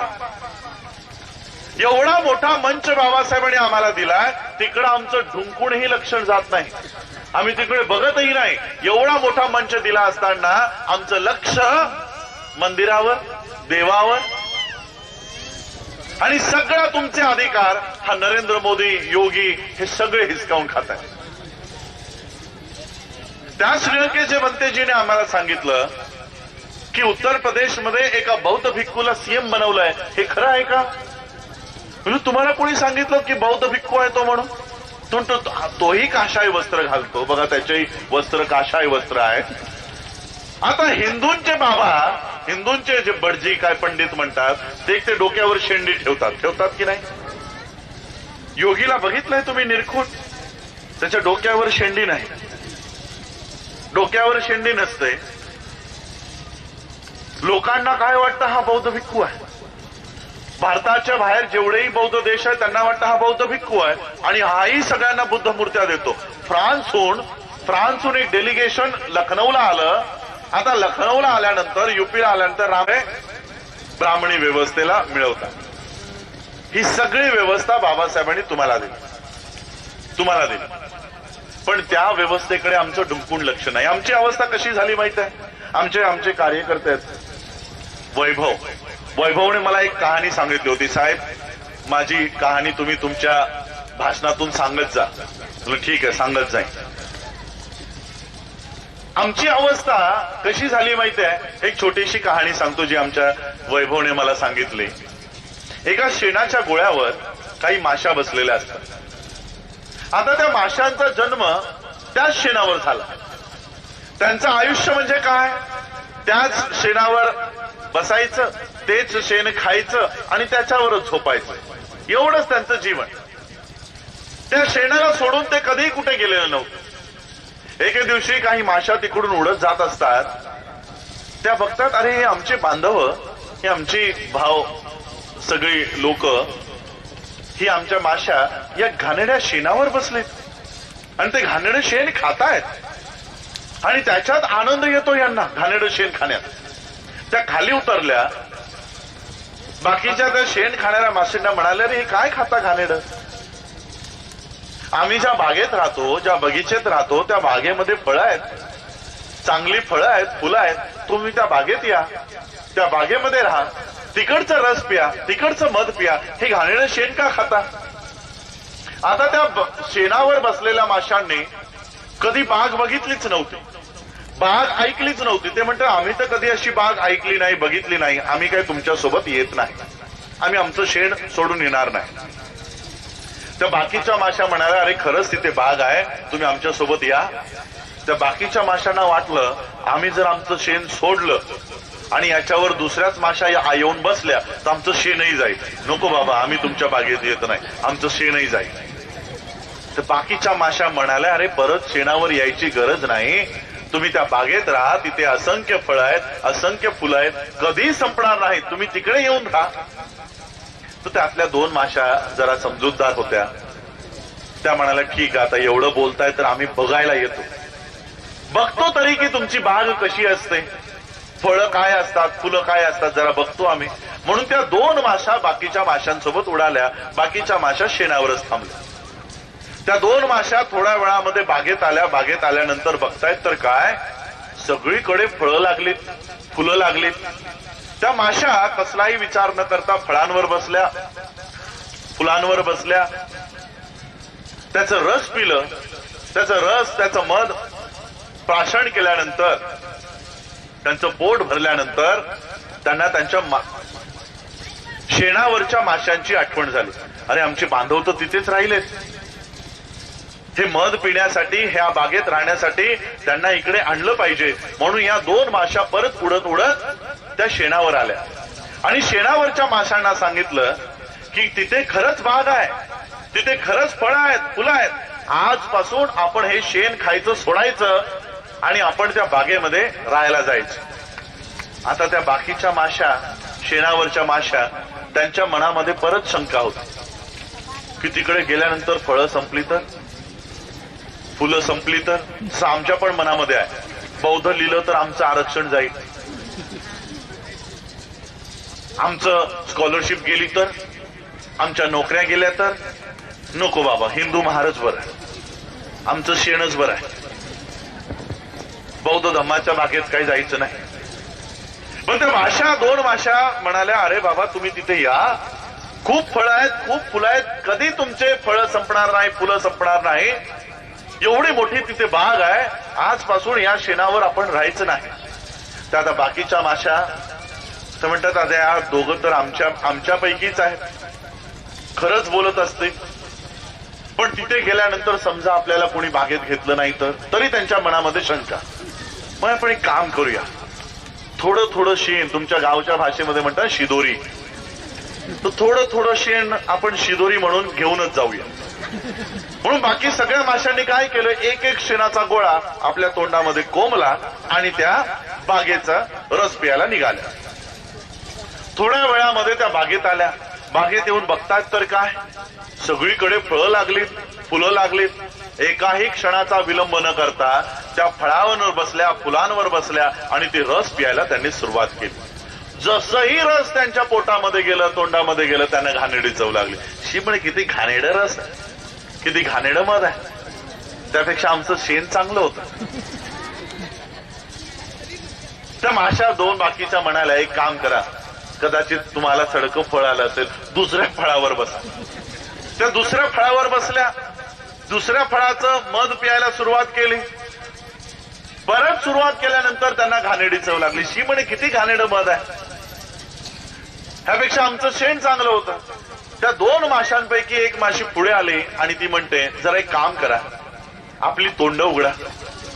जसंही तोंड उघडले, आतमध्ये शेणाचा गोळा तसाच होता. आता तो शेणाचा गोळा तोंडात ठेवून ते मध प्यायचा प्रयत्न करत होते. म्हणून त्याची चव घाणेरडी त्यांच्या पोटात जात होती. आमचं तसंच झालं. बाबासाहेब आंबेडकरांनी बौद्ध रूपी या बागेमध्ये आम्हाला आणलं. या बागेत येत असताना आम्ही काय केलंय माहित आहे, या बागेमध्ये बौद्ध धम्माच्या बागेत येत असताना आम्ही हिंदू धर्माचा, ब्राह्मणी धर्माचा शेणाचा गोळा तोंडात तसाच ठेवलाय. मर्याई, खंडोबा, गणपती हे तोंडात शेणाचे गोळे तसेच ठेवलेत आणि बुद्धाच्या बागेत यायचा प्रयत्न करतोय. म्हणून बुद्धाचा गोडवा आमच्यापर्यंत येत नाही, तो मोदीपर्यंत चाललाय. तुम्हाला जर खरंच बौद्ध धम्माचा गोडवा टाकायचा असेल तर ह्या 33 कोटी देवी देवता रूपी शेणाचा गोळा आधी तोंडातून फेका आणि या बौद्ध धम्माकडे या.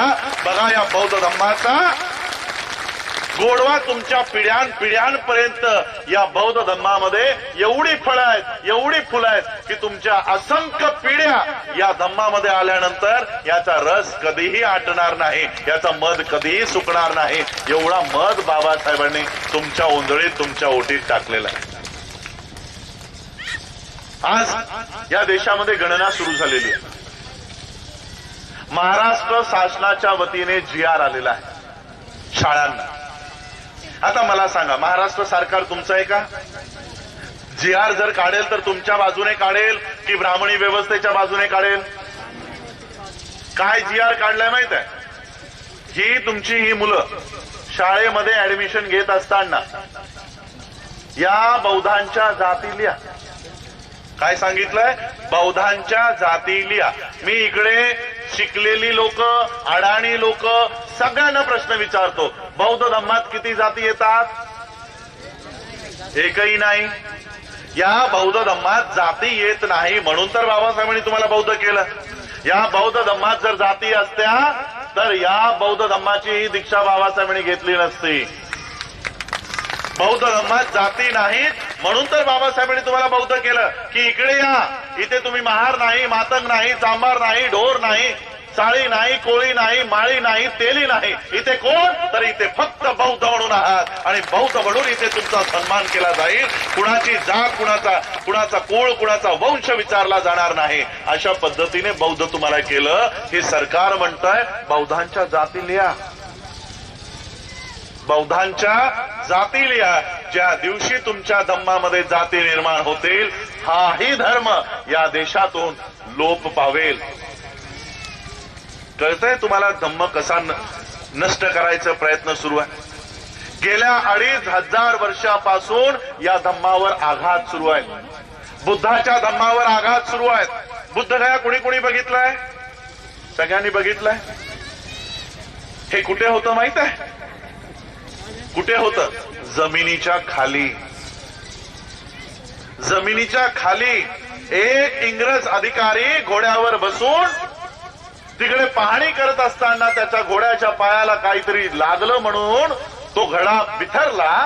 म्हणून तो इंग्रज अधिकारी खाली उतरला आणि जमिनीला चापचून बघतोय तर काय एक टोक वर आलं होतं. टोक, एवढंसं टोक वर आलं होतं. हे टोक कसलं आहे हे खणण्यासाठी त्यांनी सगळी माती त्या सगळ्या इंग्रज अधिकाऱ्यांकडनं उपसली आणि तिकडं निघालं बौद्ध गया. एवढं मोठं बुद्ध गयाचं बुद्ध विहार जमिनी खाली गाडून टाकलं होतं. कशा खाली? जमिनी खाली.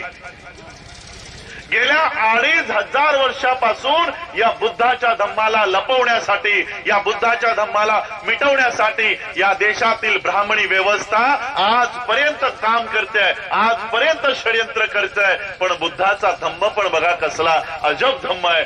जितका दाबण्याचा प्रयत्न करता तेवढा वर वर हा धम्म येत चाललेला आहे. या धम्माच्या प्रचाराला एकही चॅनल नाही. आहे का चॅनल? टीव्हीवर संस्कार चॅनल, आस्था चॅनल, कसले कसले चॅनल येऊन बसलेत. कालपर्यंत त्यांच्या बाबा बसायचे, आसाराम बापू. आता बाया पण बसायला लागल्यात त्यांच्या. 24 तास ब्राह्मणी धर्माचा प्रचार आणि प्रसार टीव्हीवरनं, पेपरमधनं, मीडियामधनं, शाळांमधनं, हॉस्पिटलमधनं 24 तास सुरू आहे.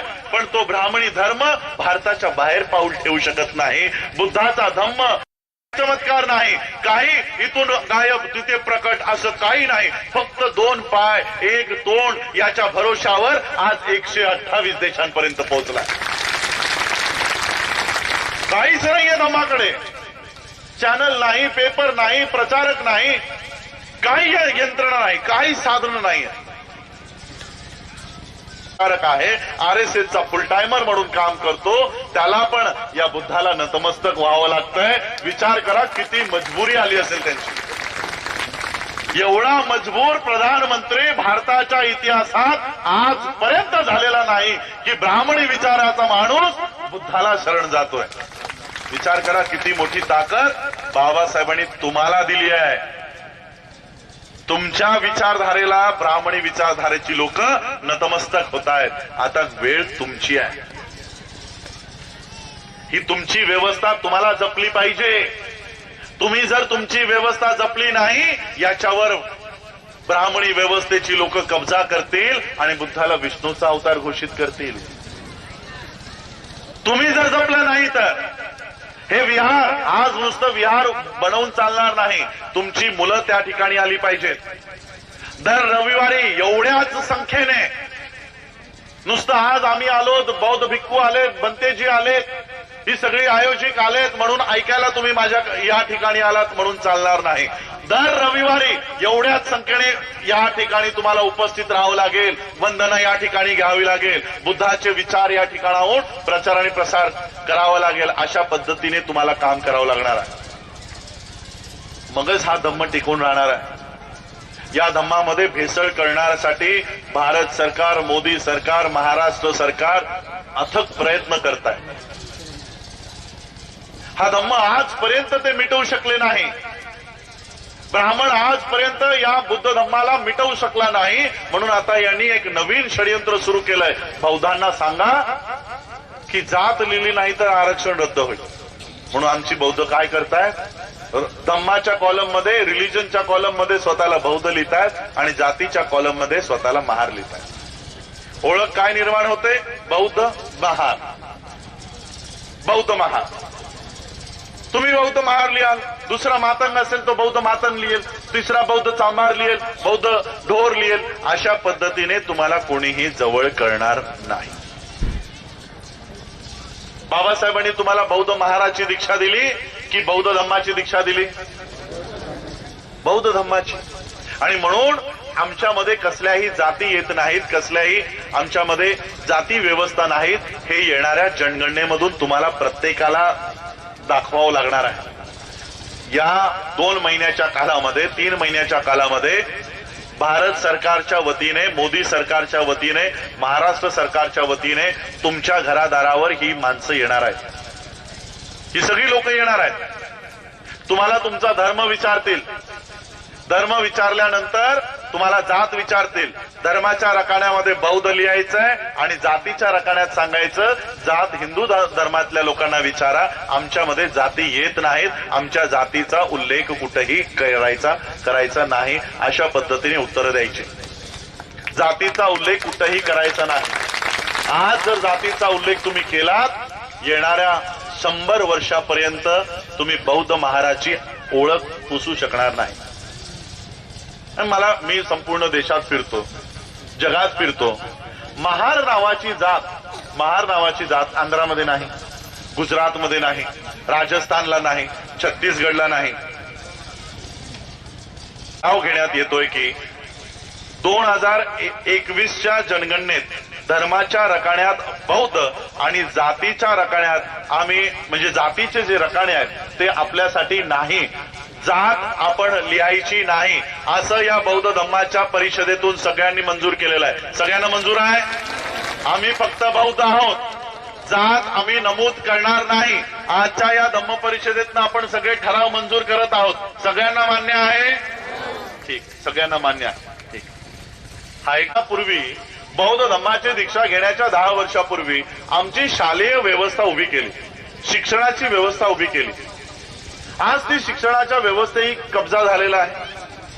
आणि म्हणून आज आम्ही सर्व, मी बुद्धिस्ट सोसायटीच्या माध्यमातून, बघा मी तुम्हाला उल्लेख केला की बाबासाहेब आंबेडकर 1950 साली, 1952, 1954, 1956 साली बाबासाहेब आंबेडकरांनी जागतिक बौद्ध परिषदेमध्ये हजेरी लावली आणि त्या परिषदेसोबत आपल्याला जोडलंय. मला या सगळ्या इतिहासाचा ज्यावेळेस उलगडा झाला, मला ज्यावेळेस कळलं की बाबासाहेब आंबेडकरांनी आम्हाला जगाच्या एका खूप मोठ्या संस्थेसोबत आम्हाला जोडलेला आहे. मागच्या अनेक वर्षांपासून मी प्रयत्न करत होतो की या संघटनेच्या हेडक्वार्टर मुख्यालयापर्यंत गेलं पाहिजे. 2018 साली मी या मुख्यालयाला गेलो, जागतिक बौद्ध परिषदेच्या मुख्यालयाला गेलो. थायलंडमध्ये ते मुख्यालय आहे. आणि ज्या दिवशी मी गेलो 2018 साली, त्यावेळेस मला कळलं की आता या संघटनेचे बाबासाहेब आंबेडकर असेपर्यंत 72 देश सदस्य होते. आता 2018 साली 128 देश या बौद्ध देशांना सामील झालेले आहेत. एवढं मोठं हे संघटन आता झालेलं आहे. मी त्या मुख्यालयाला गेलो आणि त्यांना सांगितलं की बाबासाहेब आंबेडकर 1950 पासून तुमच्या सोबत आहेत, तुमच्या परिषदेला येत होते. मी त्यांचे ठराव त्यांना दाखवले की हे बघा, तुम्ही 1956ला 1954ला बाबासाहेबांचा सत्कार केलेला आहे, बाबासाहेबांना बोधिसत्व ही पदवी दिली. मग आज तुम्ही भारतातल्या बौद्धांसोबत संपर्क का ठेवत नाही? मी आज बाबासाहेबांची ही संस्था चालवतोय. या संस्थेच्या माध्यमातून बाबासाहेबांनी आम्हाला तुमच्यासोबत जोडलं. मग आज तुम्ही आम्हाला का संपर्क करत नाही? तुमच्या बैठकांमध्ये आम्हाला का बोलवत नाही? अर्धा पाऊण तास त्यांनी संपूर्ण माहिती गोळा केल्यानंतर, सगळा डेटा चेक केल्यानंतर त्यांनी सांगितलं की बाबासाहेब असेपर्यंत ते आमच्यासोबत पत्रव्यवहार करायचे, आमची जी काही फीज होती ती भरायचे, आणि म्हणून तुमचं सदस्यत्व पद आमच्यापर्यंत जिवंत होतं.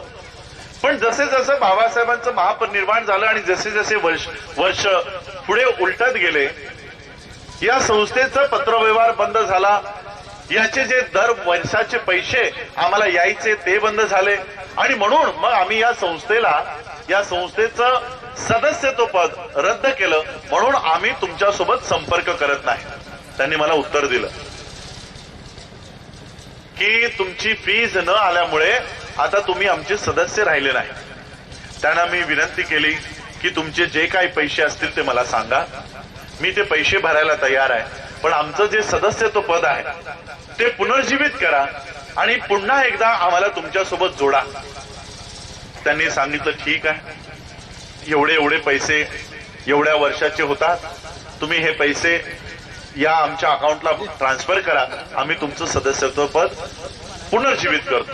मी थायलंडहून भारतात आलो, जितके पैसे भरायचे होते आमच्या कार्यकर्त्यांना सांगितलं की बाबा रे 1000 रुपये करून 500 रुपये करून भारतीय बौद्ध महासभा बुद्धिस्ट सोसायटीच्या खात्यामध्ये टाका. आम्हा लोकांना जागतिक बौद्ध परिषदेचे फीज आम्हाला भरायचे. सगळे पैसे गोळा झाल्यानंतर जागतिक बौद्ध परिषदेची जी काही फीज होती $600 रुपयांमध्ये नव्हते, ते पैसे आम्ही त्यांना भरले.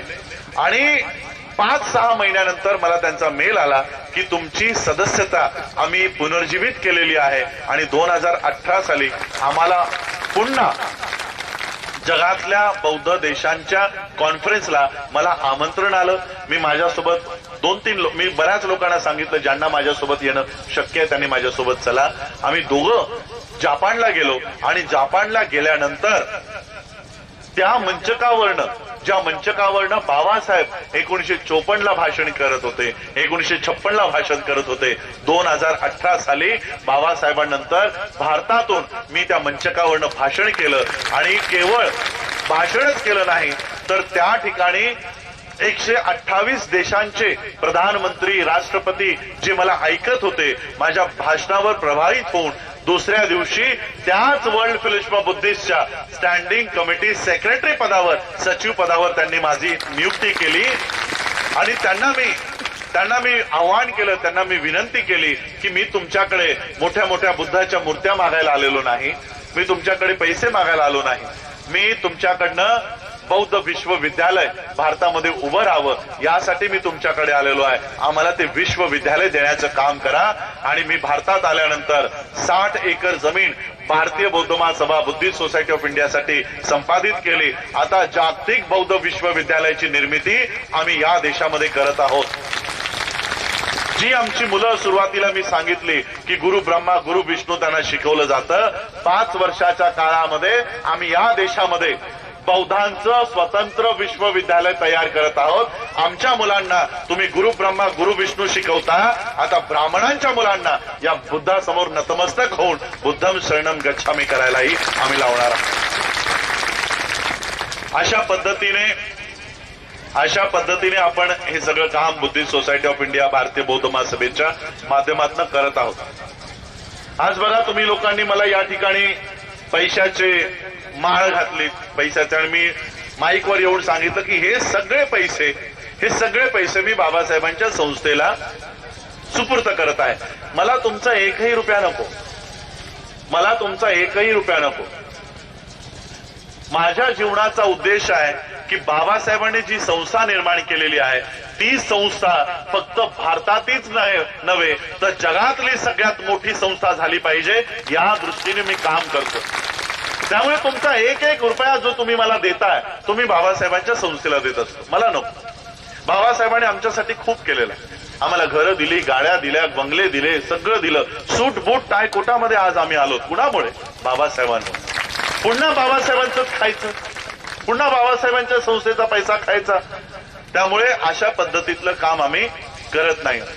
मी बाबासाहेबांची ही मुवमेंट बाबासाहेब यायची आणि संपूर्ण भारतातल्या बौद्धांना सांगायचं की आता कोणत्याही बँकेत पैसा ठेवू नका, फक्त बौद्धांच्या बँकेत पैसा ठेवा आणि याच बँकेतल्या पैशांवर आमची मुलं परदेशात शिकायला जातील, लोन घेतील. अशा पद्धतीने आमची व्यवस्था आम्ही स्वतः तयार करणार आहोत. येणाऱ्या 10 वर्षाच्या कालखंडामध्ये बौद्धांची स्वतंत्र व्यवस्था या देशामध्ये उभी करण्याचं काम आम्ही भारतीय बौद्ध महासभा बुद्धिस्ट सोसायटी ऑफ इंडियाच्या माध्यमातून करत आहोत. त्याच्यामध्ये तुमच्या सगळ्यांचा साथ सहयोग हवा. मोठी मोठी फुलं हार देऊन ही मुवमेंट चालणार नाही. एवढी मोठी मोठी हार आम्ही रस्त्याने येत असताना जवळपास 50-50 किलोचे हार आमच्या गाडीवर तुम्ही टाकताय. हे हार आमच्या गाडीवर टाकल्यानंतर एक हार 10 रुपयाचा एक हार, 50 रुपयाचा एक हार आमच्या गाडीवर जर तुम्ही टाकला, 10 रुपयाचा हार आहे म्हणून 1 किलोमीटर गाडी जास्त चालणार आहे का? नाही. हे 10 रुपयाचा हार आमच्या गाडीवर टाकण्याऐवजी त्याच 10 रुपयाचं डिझेल आमच्या गाडीमध्ये टाका, अजून एका गावामध्ये जाऊ आणि अजून काही लोकांना बाबासाहेबांच्या धम्माशी जोडायचं काम, बुद्धांच्या धम्माशी जोडायचं काम आम्ही करू. 1-1 रुपया बाबासाहेब घेत होते शेवटच्या क्षणापर्यंत. काय म्हणतात माहितीये बाबासाहेब 1956ला काही दिवसापूर्वी आम्ही एक संस्था रजिस्टर केलेली आहे. संस्था म्हणजे कोणती? Buddhist society of India. या संस्थेला 1 रुपया द्या. एक मिनिस्टर असलेला माणूस, बॅरिस्टर असलेला माणूस काय म्हणतोय तुम्हाला 1 रुपया द्या, 1 रुपया 1956ला. आता 1 रुपयाचा आपण 100 रुपये तरी देऊ शकतो की नाही बाबासाहेबांच्या संस्थेला? त्यामुळे त्या पद्धतीने ही संस्था उभी करण्यासाठी मी माझ्या आयुष्याचा वेळ आज या ठिकाणी तुमच्यापर्यंत आलोय. बनतेजी सकाळी मला, बनतेजी तिकडे बसलेले आहेत, गेस्ट हाऊसच्या रूम मध्ये ते मला हे पाकिट देत होते, तुम्हाला पैसे. मी पैसे घेत नाही. पैसे द्यायचे तर स्टेजवर द्या आणि तेही मला नाही, बाबासाहेबांच्या संस्थेला द्या. 1ही रुपयाचं चॉकलेट घेऊन मी माझ्या पोरीला देत नाही या धम्माच्या पैशातून. 1 रुपयाचं चॉकलेट घेऊन आम्ही कधी खात नाही. आणि म्हणून बाबासाहेबांची मुवमेंट आपल्याला चालवायची. किती काळ, किती वर्ष आपण ब्राह्मणी व्यवस्थेच्या दारामध्ये शिक्षणासाठी, नोकऱ्यांसाठी जाणार आहोत. आणि म्हणून आमची व्यवस्था आता आम्ही स्वतः करू अशा पद्धतीने आपल्याला काम करायचंय. बाबासाहेबांनी, कारण मला पुढेही अजून जायचंय, मी अधिक आता वेळ घेणार नाही, तुम्ही लोकही वैतागला असाल माझ्या बोलण्याला. देशपांडे बौद्धाचं दाखवतील का? ते त्यांचं ब्राह्मणांचं दिवसभर चालू असतं. हा खडा घाला, पुत्र प्राप्त होईल, हा खडा घाला, नोकरी मिळेल, दिवसभर ब्राह्मणांचं सुरू असतं. हे ब्राह्मणवाद आहे. हा ब्राह्मणवाद दिवसभर सुरू असतो त्यांच्या चॅनलवर. म्हणून ते आम्हाला जागा देणार नाही. म्हणून एकच माध्यम माझ्याकडे, हे तोंड. मागच्या वेळी जालन्याला आलो, उत्तर प्रदेशहून 15 दिवसाचा दौरा पूर्ण करून मी जालन्यामध्ये माझा कार्यक्रम होता. आमचे कार्यकर्ते काल आल्याला मला म्हणतात, सर घसा बरोबर आहे ना तुमचा? मी बोललो हो बरोबर आहे. मागच्या वेळी जालन्याला आलो, मी माझ्या कार्यकर्त्यांना सांगितलं मला जरा घसाचा डॉक्टर बोलवा, मला जरा त्रास होतोय घशाचा. ते डॉक्टर आले आणि डॉक्टर येऊन त्यांनी चेक केलं. काय म्हणतात माहित आहे? तुमच्या घशाच्या आतमध्ये एवढे फोडे आलेत. 2 दिवस बोलू नका, 2 दिवस बोलू नका, आतमधून फोडे आलेत. उत्तर प्रदेशमध्ये दिवसाला 2 सभा, 15 दिवस लगातार मी बोलत माझे गळा सुजला, गळ्याच्या आतमध्ये फोड आले. कारण हा एकच माध्यम आमच्याकडे आहे, हा एकच गळा आहे. याच गळ्याच्या माध्यमातून मी तुम्हाला बाबासाहेबांच्या या धम्माच्या मुवमेंटला उभं करण्याचं आवाहन करू शकतो. दुसरं माझ्याकडे कसलाही माध्यम नाही. म्हणून तुम्हाला जास्त सांगायची वेळ येते, म्हणून जास्त बोलावं लागतं. इथून जाऊन पुन्हा अजून दुसरीकडे बोलायचं, म्हणून मी अधिकचा वेळ घेणार नाही. बाबासाहेब आंबेडकरांनी तुम्हाला बौद्ध केल्यानंतर किती काम केलंय बघा बाबासाहेबांनी. तुम्हाला पडणारी स्वप्न पण बाबासाहेबांनी बदलून टाकलं. माझं मूल जसंही मोठं होईल, हा समोरचा झाडाखाली बसणारा व्यक्ती हा नावी म्हातारा झालेला असेल, माझं मूल त्या झाडाखाली बसेल, लोकांचे केस कापेल, लोकांच्या जनावरांचे केस कापेल आणि ते पैसे माझ्या बाळाला मिळतील, अशी स्वप्न पडायची आमच्या स्त्रियांना, आमच्या लोकांना. आता बाबासाहेबांनी बौद्ध धम्म स्वीकारला. आता बौद्ध आल्यानंतर इथे कोणी नावी राहिला नाही, कोणी मातंग राहिला नाही, कोणी चांभार राहिला नाही, कोणी महार राहिला नाही, सगळे बौद्ध झाले. आता बौद्ध झाल्यानंतर आम्हाला स्वप्न काय पडतात माहित आहे? आम्हाला स्वप्न पडतात, आज माझं बाळ जरा लहान आहे, 5 वर्षाचं आहे, 10 वर्षाचं आहे. सुप्रीम कोर्टचा जज आज 40 वर्षाचा आहे. हा जसा म्हातारा होईल, हा जसा रिटायरमेंटला होईल, माझं बाळ अभ्यास करून मोठं झालेलं असेल आणि जसा हा रिटायर होईल, माझं बाळ या सुप्रीम कोर्टाच्या खुर्चीमध्ये जाऊन बसेल, जजच्या खुर्चीमध्ये जाऊन बसेल. आणि त्या पद्धतीने आमची लोक आज बघा, गवई साहेबांचा मुलगा, रासू गवईंचा मुलगा सुप्रीम कोर्टाच्या जजच्या खुर्चीमध्ये जाऊन बसलाय. हे बाबासाहेबांच्या धम्मक्रांतीमुळे बसलेला आहे आणि त्याच धम्मक्रांतीची निर्मिती आज आपण या ठिकाणी येऊन केलेली आहे. याच धम्मक्रांतीच्या माध्यमातून येणाऱ्या 10 वर्षाच्या कालखंडामध्ये जी मुलं आता इथे लहान लहान बसलेली आहेत, ही लहान लहान मुलं IAS, IPS, डॉक्टर, इंजिनियर निर्माण झाली पाहिजेत. अशा पद्धतीने तुम्हाला काम करावं लागणार आहे, अशा पद्धतीने काम करायचं. बाबासाहेब आंबेडकरांनी आम्हाला एवढा मोठा प्लॅटफॉर्म, मी थायलंड किंवा मला वाटतं जापान या ठिकाणी होतो, जवळपास 80,000 लोकांची संख्या त्या कॉन्फरन्सला होती. मग आम्ही काय करायचो, मधल्या सुट्टीमध्ये, जेवणाच्या सुट्टीमध्ये सगळ्या इतर देशांच्या लोकांसोबत गाठी भेटी घ्यायचो, मैत्री करायचो. जपानची लोक कशी, फ्रान्सची लोक कशी, रशियाची कशी, चायनाची कशी, सगळ्या लोकांना भेटायचो, तेही आम्हाला भेटायचे.